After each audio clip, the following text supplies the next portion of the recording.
En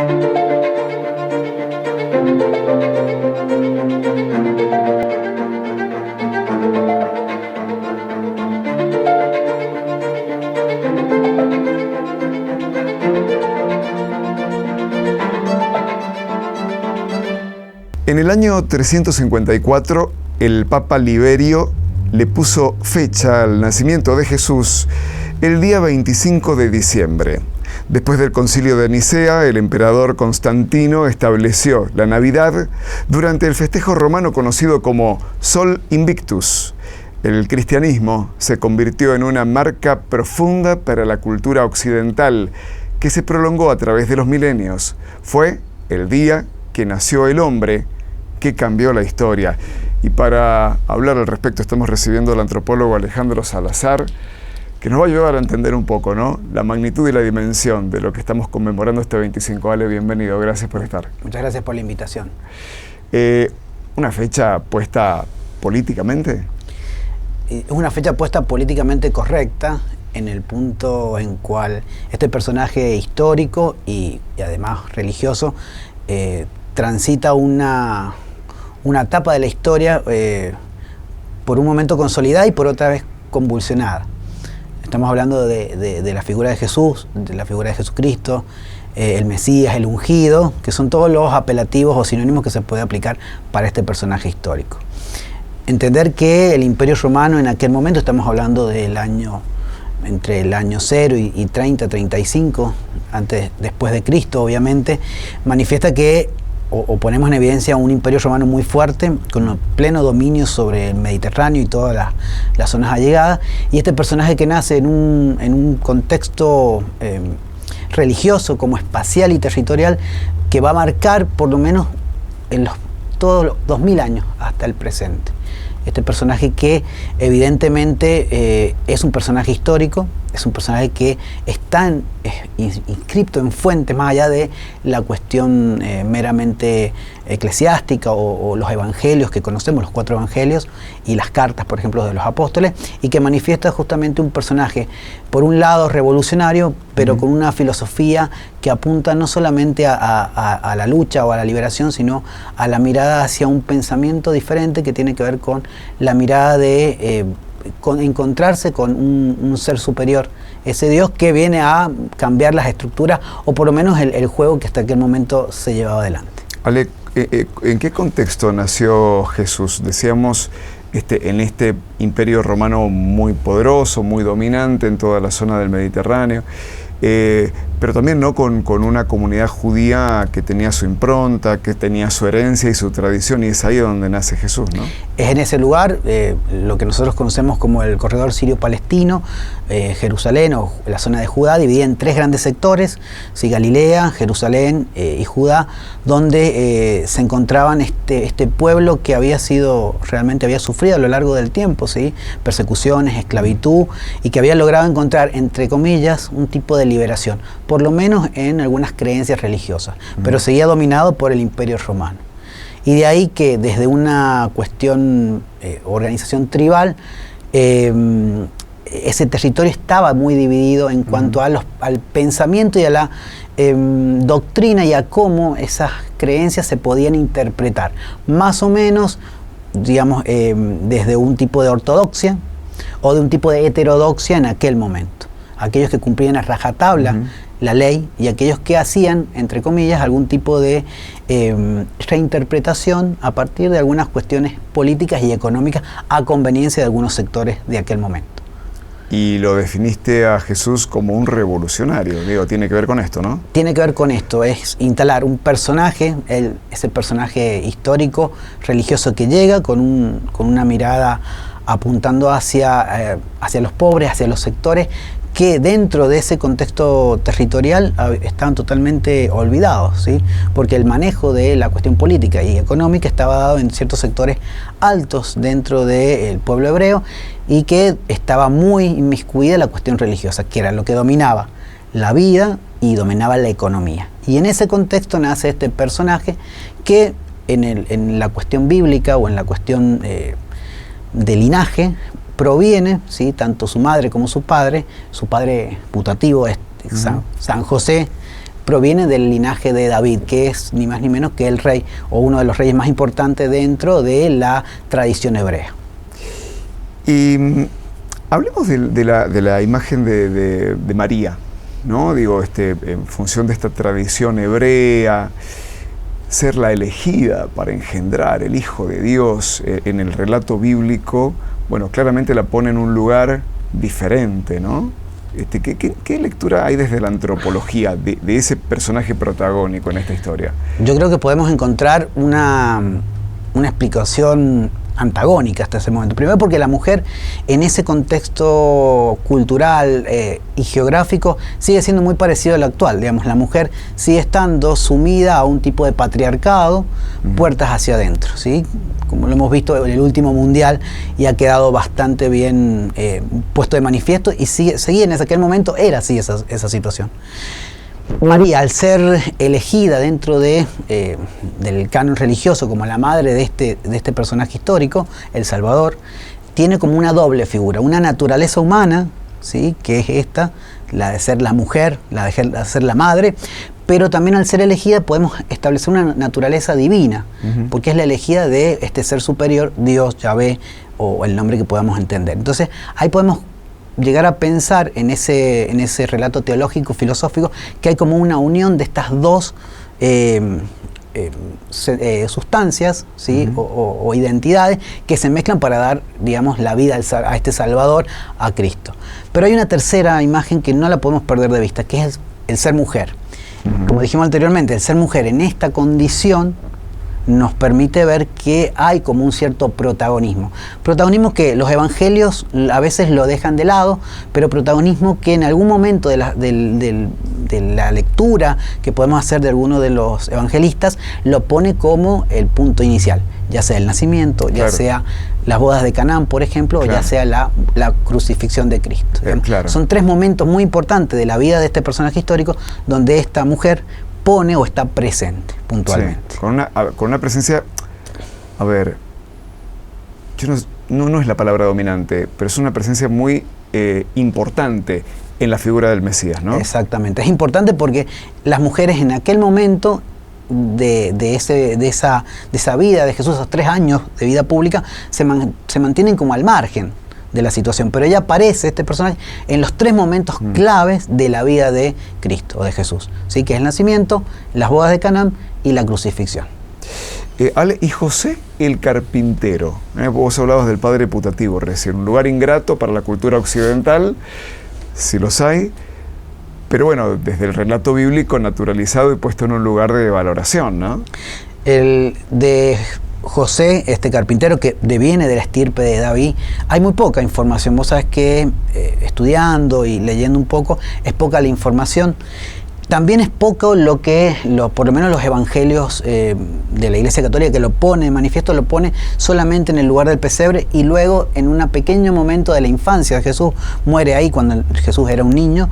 Sin embargo, la importancia del personaje va a aparecer mucho después. Va a aparecer cuando la Iglesia Católica, ¿sí?, católica romana, hace fuerza, recién en el siglo XII, XIII, y ahí aparece este personaje de este carpintero, al cual acepta las disposiciones de Dios, de Yahvé, y acepta sin ningún tipo de trabas para la vida. Recordemos que el hecho de que María haya sido una madre, ¿sí?, en este tipo de condición de soltera, lo ponía a José en una condición de tener que denunciar esta situación. Algo que en los evangelios lo saca totalmente y lo deja como un personaje clave, porque si él hubiera hecho lo que debía hacer en cuanto a la ley hebrea, María hubiera muerto, por ejemplo. Y él acepta esta imposición o acepta este plan divino que, bueno, aparece en las Escrituras y que, bueno, justamente le permite a Jesús seguir el tránsito de su vida, de sus 33 años. La protege a María, en definitiva. La protege, pero, digamos, en el personaje en sí mismo no aparece, no hay documentos que nos puedan revelar mucho más de este personaje. Reconocimiento tardío. Sí, también, digamos, ¿no?, casi 10.000 años posterior. Desde la antropología, Ale, ¿cómo debería entenderse el acto de nacer en un pesebre? A ver, por ahí se habló de la huida, creo que se confunde el relato. En realidad ellos se van porque tienen que ir a anotarse en un censo, ¿no? En un censo poblacional. Ellos tienen que anotarse en Galilea sobre este censo, que sería una acción muy puntual que los romanos hacían porque eran bastante prácticos en aquel momento.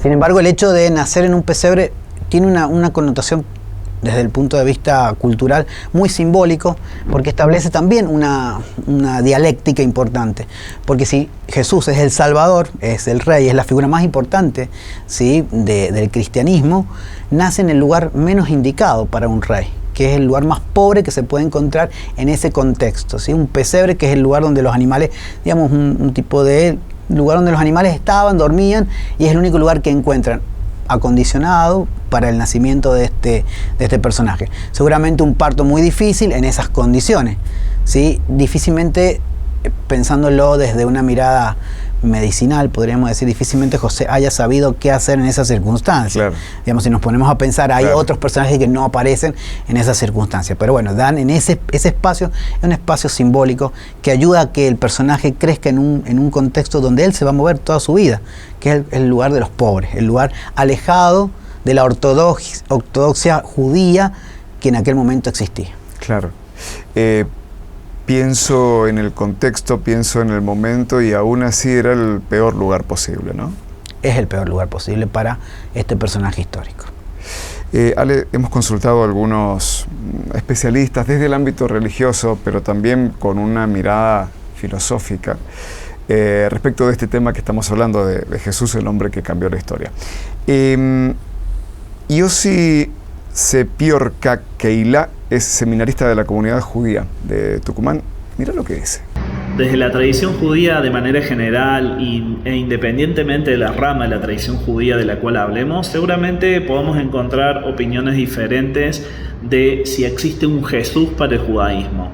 Nosotros creemos probablemente los mismos valores éticos y morales que se basan en el Antiguo Testamento para la tradición católica, en la Torá o en la Biblia, en el Pentateuco para la tradición judaica, la tradición judía, pero lo que sí hay que hacer énfasis es que nosotros tenemos otro tipo de llegada a esos textos, otra crítica, otra mirada siempre. Hay pensadores, hay filósofos, hay patriarcas, hay profetas, hay gente que influye mucho, pero definitivamente no como lo es la figura de Jesús.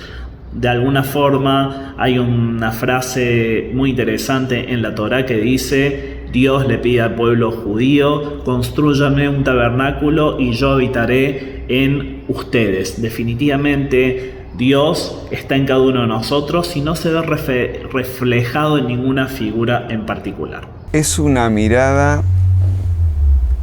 no divina de Jesús, ¿no? Exacto, es una mirada más bien concebida desde la construcción de que el pueblo hebreo no necesita un personaje para su salvación, sino que cada uno tiene en sí mismo la capacidad de ser salvado siguiendo justamente la tradición o las leyes hebreas, ¿sí?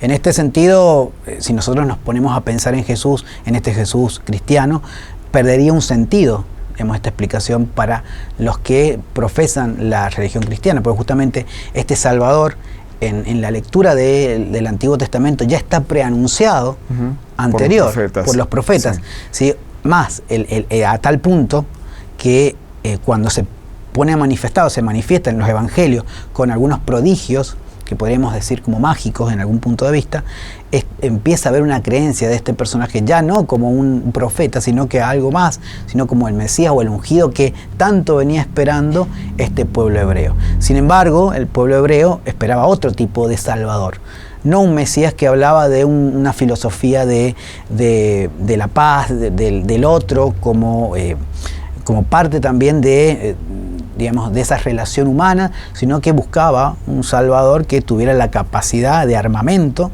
militar para sacarse de encima en aquel momento a los romanos, ¿sí? Convocar en un discurso para el levantamiento armado militar. Entonces hay como dos miradas de este Jesús. Por un lado, los hebreos que no esperan directamente un Salvador, sino que hay una cuestión personal en la salvación, y de los cristianos que este Salvador es el Mesías, que ya los anteriores profetas lo habían anunciado. Algo semejante al papel que desempeñó Moisés en la liberación del pueblo judío de Egipto, ¿no? Exactamente. Y que justamente en esta transfiguración que se da durante los evangelios aparecen estos personajes y que sus leyes están puestas en el discurso que Jesús lo va haciendo. Lo que pasa es que en el discurso de Jesús hay una humanización de la ley que los hebreos no les parecía en aquel momento apropiada. Mientras que había una ortodoxia donde la ley se debía cumplir al pie de la letra, Jesús les hacía ver en ese discurso que en realidad la lectura o la interpretación de la Torá no era esa, sino que había un error, y por eso se pelea con los fariseos, que son una gran línea de los hebreos que dice, ustedes son, digamos, un tipo de hipócritas, ¿no? Están interpretando como se les da la gana, mientras que la interpretación es otra totalmente de la lectura. Vamos a seguir hablando acerca de Jesús, el hombre que cambió al mundo, que cambió la historia del mundo. Ya volvemos.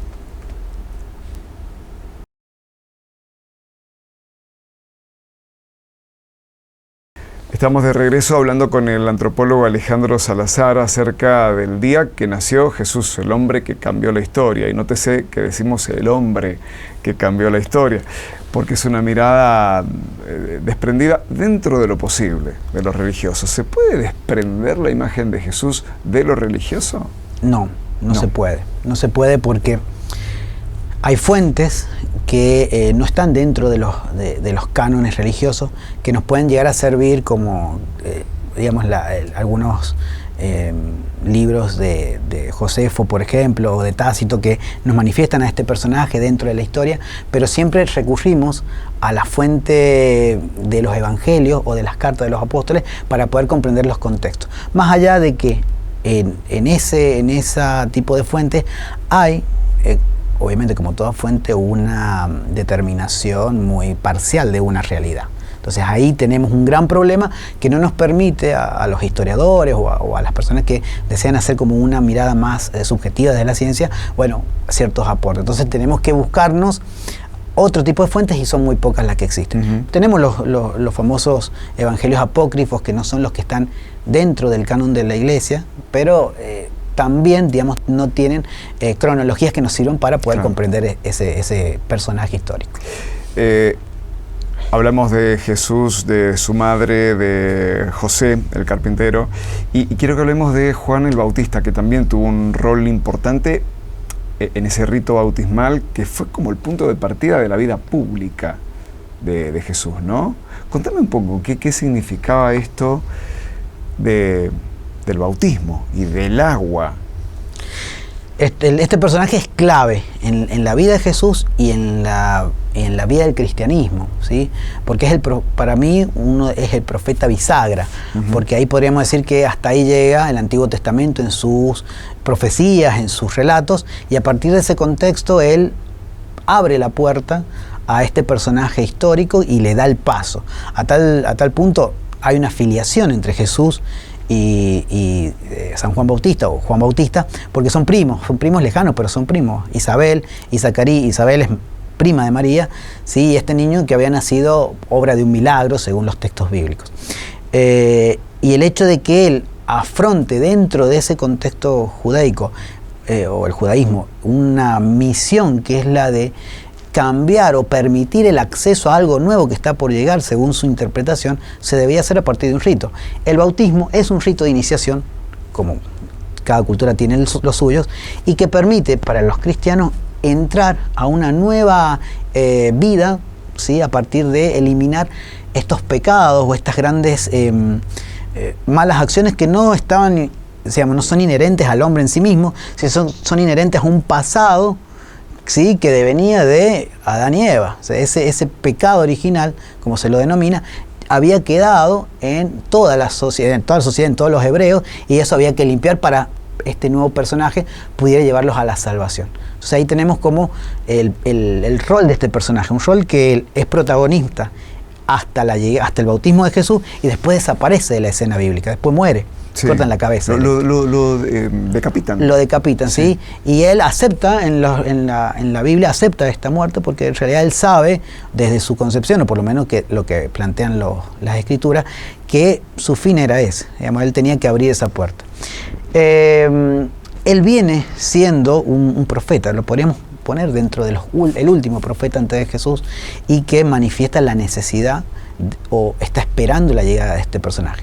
Yo creo que lo que nos dejan ver los evangelios es que él desconoce que Jesús, que su primo, es él, el personaje clave, hasta el momento de bautismo de él.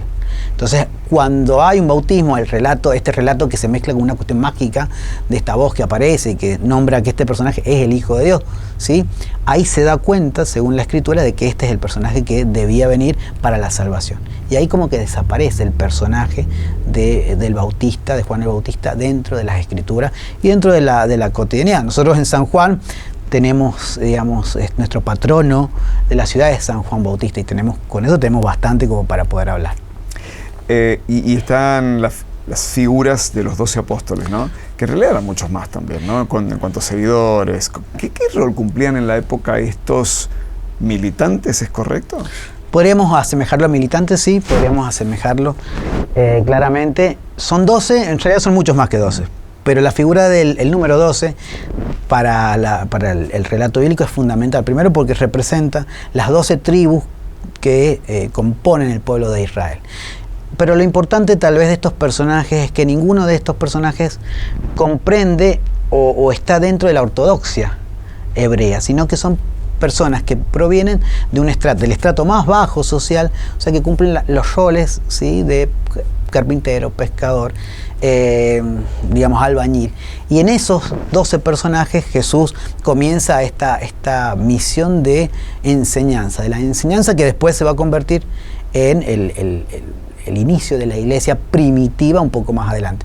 Pero lo importante tal vez de estos personajes es que aceptan este mensaje que este personaje les va contando, pero no desde una comprensión inteligible, digamos, algo que ellos piensan y comprenden realmente lo que les está diciendo, sino que hay una cuestión meramente de fe que los evangelios le van imprimiendo a cada uno de ellos. Simón, que se convierte en Pedro, ahí tenemos, por ejemplo, una cuestión de conversión, que es fundamental, porque en el cristianismo, para poder entrar a la vida del cristianismo, hay que modificar, ¿sí?, ese pecado que está dado en el nombre. Entonces Simón se convierte en Pedro. Y la misma lectura dice que es la base de lo que después será la iglesia. ¿Sí? Entonces hay acá una cuestión de cambio importante que desde dentro del cristianismo es muy importante. Digamos, la figura, por ejemplo, de Pablo de Tarso, que después será San Pablo, acá Pablo se convierte en Pablo. Por ahí necesitamos una conversión para poder ingresar dentro de la vida, de esta nueva vida que este personaje está proponiendo. Ale, jugamos con la palabra militante, pero eso me lleva a preguntarte específicamente, tuvo una dosis política, una dimensión política la figura de Jesús, ¿no? Totalmente. Sí. Totalmente es política. Como dijimos al principio, no la podemos sacar de la cuestión religiosa. Este personaje, entendida por los apóstoles como la figura que en algún momento iba a agarrar las armas, iba a levantar una revolución que iba a terminar con aquellos que dominaban, que eran los romanos en esa provincia, puntualmente de Jerusalén o de la Judea entera. Pero este personaje les propone otro discurso. Y es ahí como que los apóstoles no comprenden muy bien qué es lo que está proponiéndoles en el discurso filosófico, teológico, este personaje de Jesús. Entonces ahí vamos a ver cómo los apóstoles quedan en cierto punto como desarticulados al entender el mensaje, que lo entienden posterior a la muerte de él. Digamos, en el discurso hay una posterior. No quiero tomar el hecho de, digamos, esta venida del Espíritu Santo, que lo narran muy bien los discípulos, sino que yo creo que comprenden el mensaje posterior a la muerte del personaje. Andrés Riveros es sacerdote de acá de la ciudad de San Juan también, se suma y trae su aporte, lo escuchamos.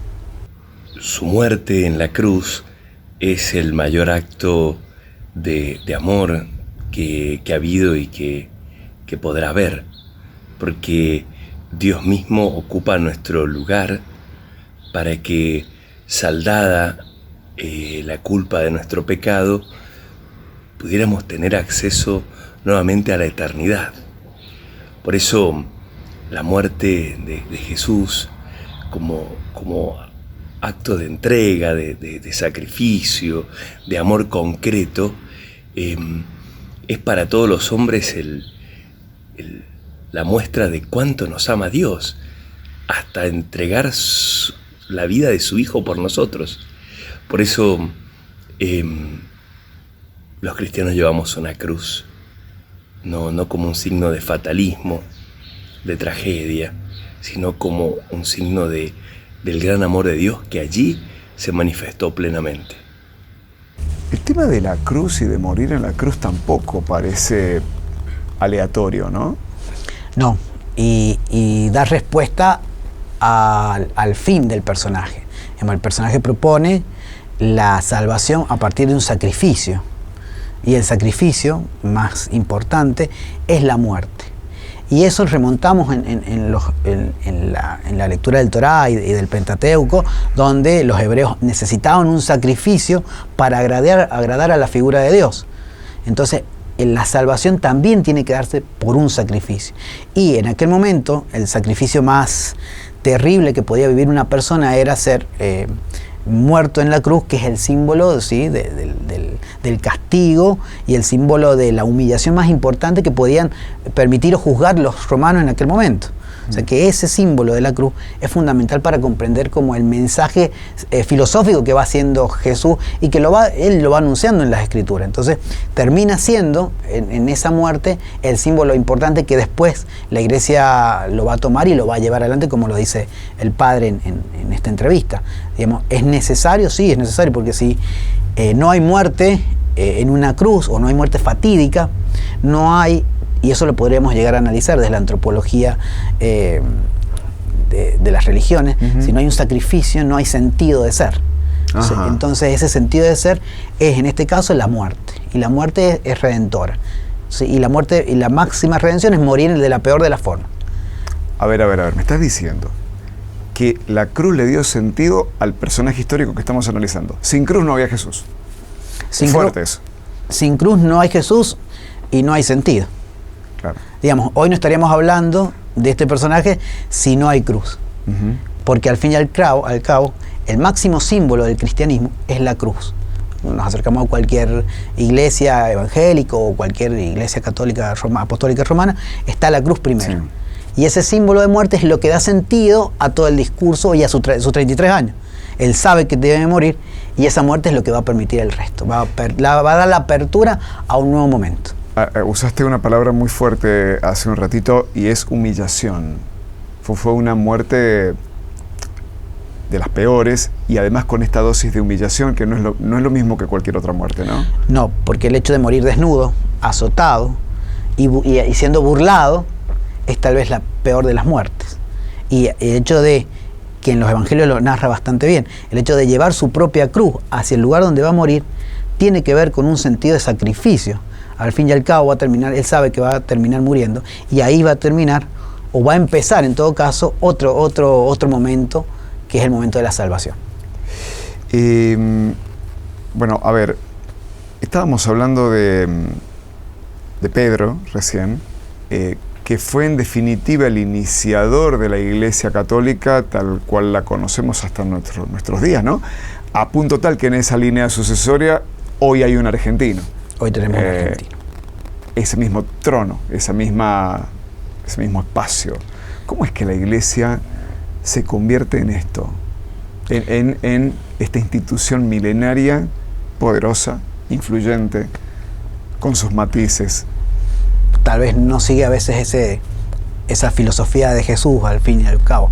Lo vamos a dejar ahí nomás, en ese punto.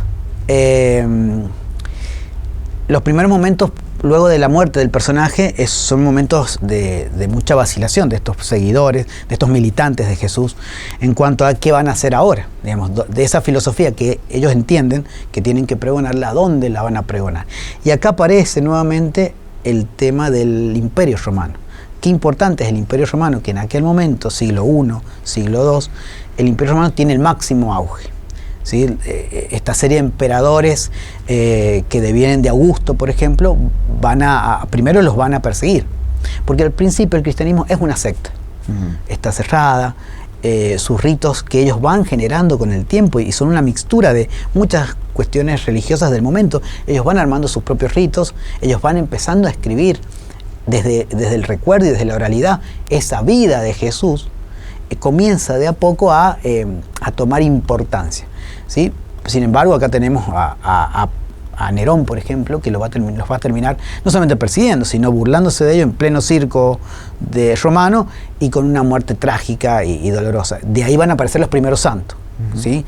Claro, los mártires. Los primeros mártires. Sí. Y el caso de Pedro, que va a lograr primero escribir varias cartas en donde va a apelar a varios lugares, como en la Asia Menor, Irak, Irán, toda esa zona del cercano oriente, apelar a que este personaje que ha muerto ha dejado todo un discurso, toda una filosofía al cual es importante seguir.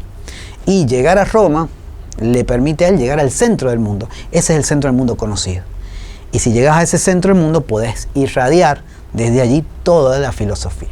Entonces, el primero va a ser perseguido. Pedro va a morir, ¿sí? Por tanto, esta cuestión de que Pedro es el primer papa, sí, desde la tradición es el primer papa, pero no hay como un nombramiento de primer papa. Es el líder de aquel momento. En un segundo momento de esta tradición tenemos la aparición de Constantino. Al principio en tu introducción la dijiste muy bien. En este concilio de Nicea, donde aquí sí podríamos hablar de una politización del cristianismo. ¿Por qué? Porque el cristianismo es tomado por Constantino como un elemento de unificación del imperio que se estaba desfragmentando en el siglo II y III. Entonces, ¿cómo vamos a hacer para unir a esto? Y vamos a buscar una cuestión religiosa. Elimina el politeísmo romano y comienza a sostener un monoteísmo cristiano. Eso le permite. Más allá de que hay una narración de Constantino donde él sueña o se le aparece Jesús, ¿sí? Y le entrega un símbolo que ese será el signo de unificar el imperio. Y una anécdota es que su madre era tan ferviente de los cristianos que decía que compraba pedazos de madera de la cruz de Cristo, y dice que hicieron como 3 barcos de tanta madera que había comprado esta mujer, justamente buscando la cruz de Jesús, por ejemplo.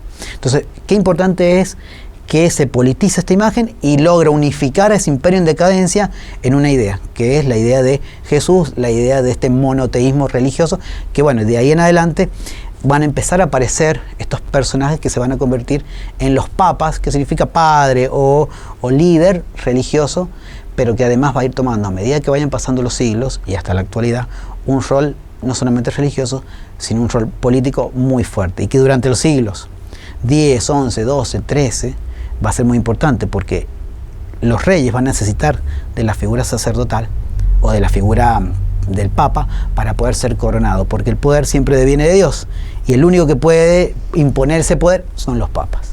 Vamos a seguir hablando del día que nació Jesús, el hombre que cambió la historia. Ya volvemos.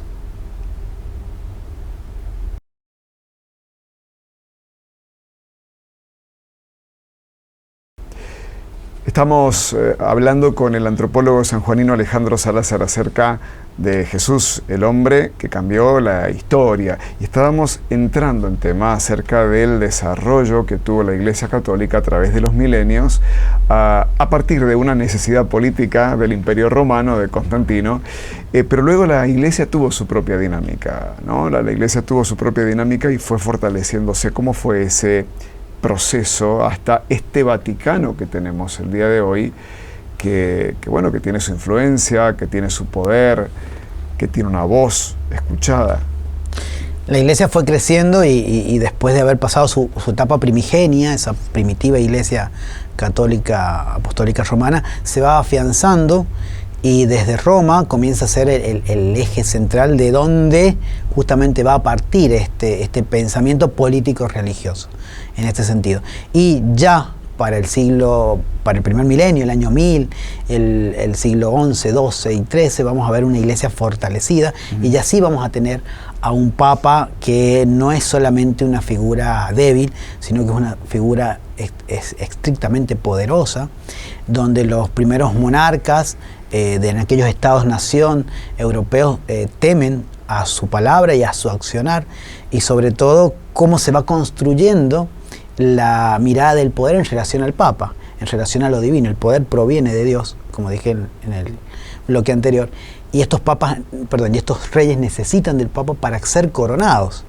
Y cada vez que existe problemas entre los reinados, quien interviene como mediador directo es el Papa a partir de sus bulas papales, por ejemplo, y va dando un matiz de tranquilidad.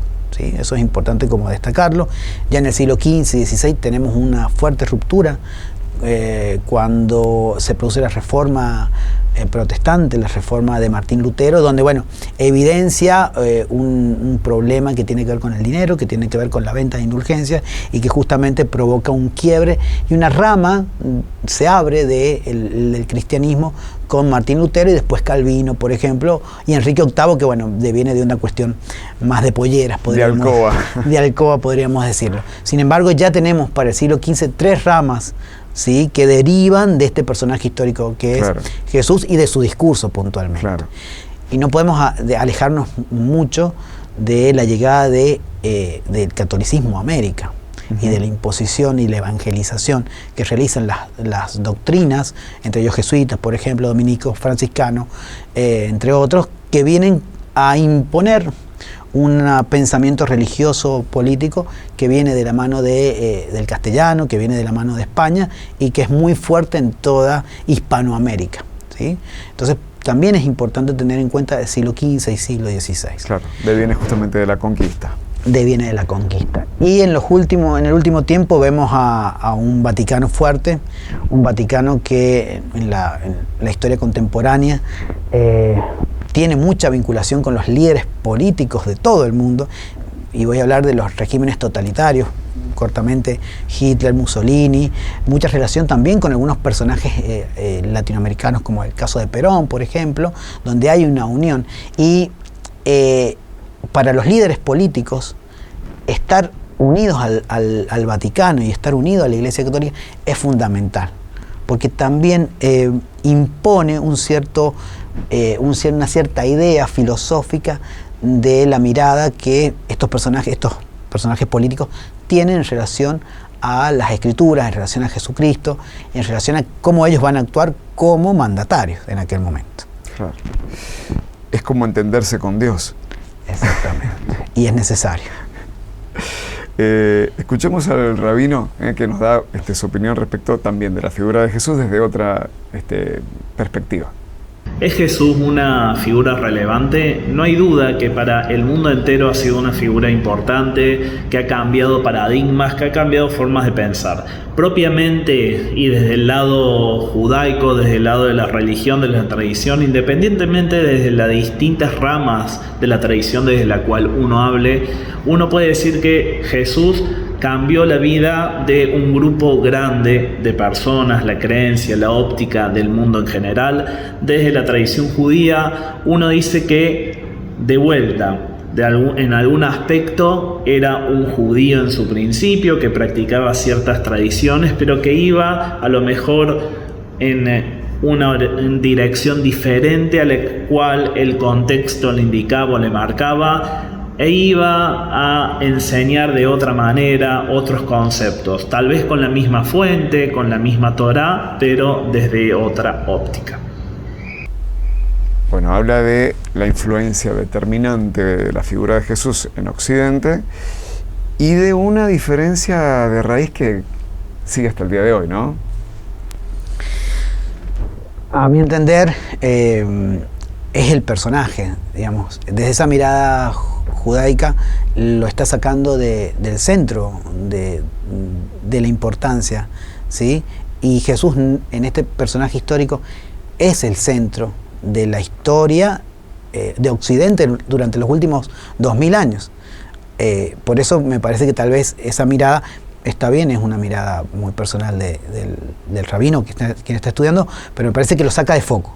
Y me parece que acá el foco está puesto en ese personaje, en este personaje, y en su mirada, que tiene que ver, sin dejarlo dogmático digamos, de la Torá y del Pentateuco, del Antiguo Testamento, la practicidad del personaje. Él pone en práctica, ¿sí?, y desarticula rápidamente tradiciones arcaicas, antiguas, que en un sentido práctico no servían para el sentido religioso de aquel momento. Digamos, el sábado o el sabbat, no hacer nada, involucraba quedarte quieto en tu casa para los hebreos, pero para Jesús involucraba poner en práctica los valores del amor, poner en práctica los valores de solidaridad que los hebreos dejaban de lado por una tradición que no tenía sentido. Entonces, me parece que lo importante del personaje es que transita o se pone como en el lugar más importante.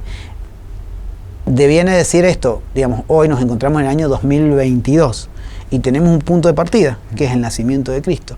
Con ese calendario, ¿sí?, que es el calendario gregoriano, ya estamos poniendo de manifiesto que todo el mundo, o gran parte del mundo, se maneja bajo un calendario que Jesús es el centro, de aquí para allá y de allá para acá. Antes de Cristo y después de Cristo. Aquí está un poco no dejarlo de lado, como tal vez lo pregona el rabino. Y el sacerdote Riveros también, lo escuchamos.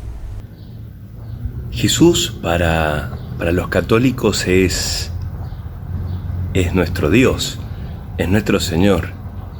Por tanto, es todo para nosotros Jesús. La segunda persona de la Trinidad que vino a nosotros, que tomó nuestra naturaleza allí en el vientre de María para compartir nuestra vida y para llevarnos de nuevo a la casa del Padre. Sí, Jesús es Salvador, es el Mesías prometido.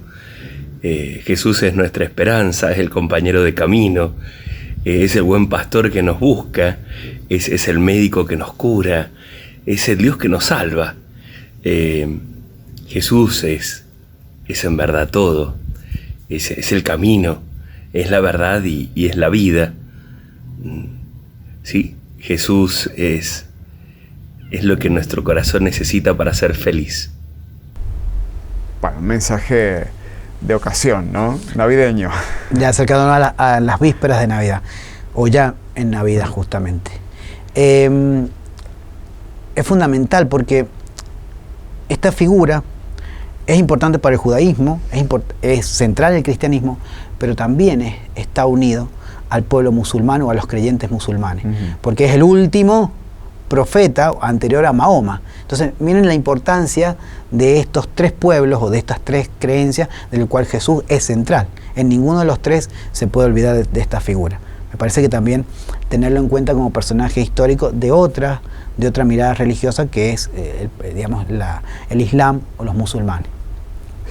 Se habla de una mirada histórica de reconocimiento, reivindicativa, de un Jesús que en vida fue perseguido, fue vapuleado, humillado y finalmente asesinado. Luego el resto, los 2000 años posteriores, ¿no? ¿Hubo una reivindicación de Jesús? O hasta el día de hoy, en alguna medida, sigue habiendo, ¿no?, un dar la espalda a esa doctrina original, a ese pensamiento original de Jesucristo. Hay una reivindicación en cuanto a un personaje que volvemos a esto, trae consigo valores que en aquel momento, donde él está presente en su tiempo, son valores que están fuera de contexto, que están fuera de lado. El pragmatismo de Jesús no concuerda en la tradición hebrea. Sí concuerda o se une más a los sectores más bajos o subalternos que vivían en aquel momento. Entonces, a partir de ahí hay toda una mirada de ese Jesucristo hasta el día de hoy que está constantemente construyéndose o reconstruyéndose a partir del estudio del personaje histórico. En este sentido, podríamos decir, y esto lo podemos buscar en cualquier medio o cualquier página, ¿cuál es el rostro de Jesús, por ejemplo?